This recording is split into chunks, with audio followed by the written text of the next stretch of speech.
This is National Native News. I'm Jill Freitas. Opening ceremonies for the statewide Native Youth Olympics got underway at the Alaska Airlines Center in Anchorage Thursday.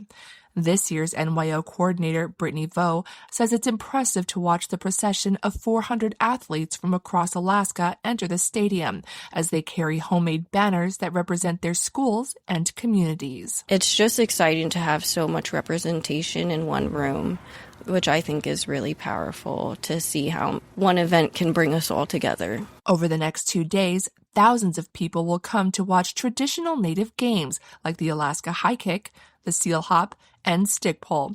Tests of skill, strength, and endurance, Vo says, are rooted in survival off the land. It's really important to me because as a youth, I didn't always feel like pride in my culture, and the fact that these students come and they're proud to do these games is really important for self-esteem and confidence. This year marks the 40th year that the Cook Inlet Tribal Council has hosted NYO. Since then, the games have continued to grow. Today, teams from more than 100 Alaska communities take part. The deadline to comment on a Trump administration proposal that could roll back a 2-decade ban on oil and gas drilling around a UNESCO World Heritage Site has since passed.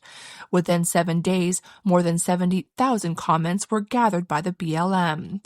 KJZZ's Gabriel Pietrasio has more on the potential changes for public lands surrounding Chaco Canyon. The Bureau of Land Management wants to repeal a Biden-era 10-mile buffer zone of more than 336,000 acres, rich in oil and gas. Some 40,000 wells already dot the greater Chaco landscape.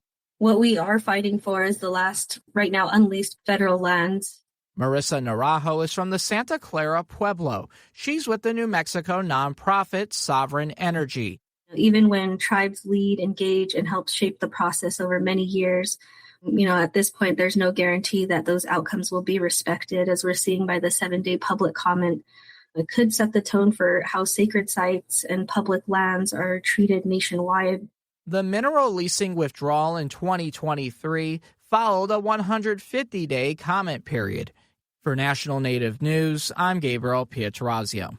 After a year of working for the U.S. Department of the Interior, Scott Davis has stepped down from his role as Deputy Assistant Secretary of Indian Affairs. As Brian Bull of Buffalo's Fire reports, Davis is now back in North Dakota and the private sector. Davis is a citizen of the Standing Rock Sioux tribe of Turtle Mountain Band of Chippewa heritage.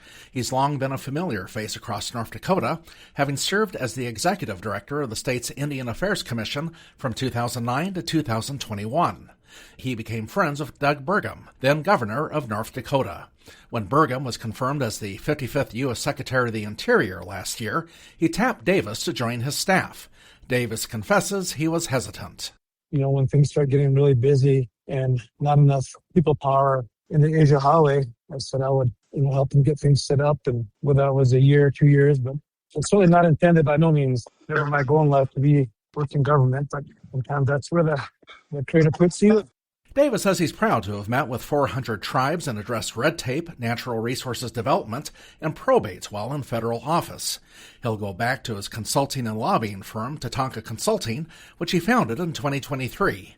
Among the groups praising Davis's tenure are the National Congress of American Indians and the Intertribal Buffalo Council. For National Native News, I'm Brian Bull. And I'm Jill Freitas.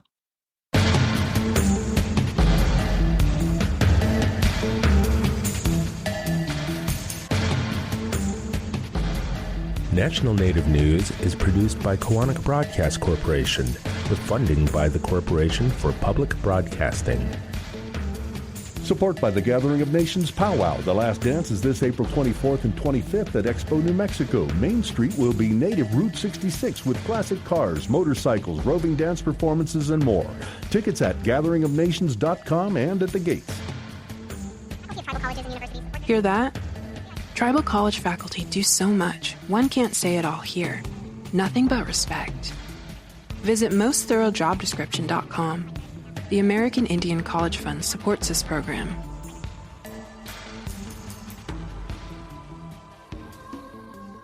Native Voice One, the Native American Radio Network.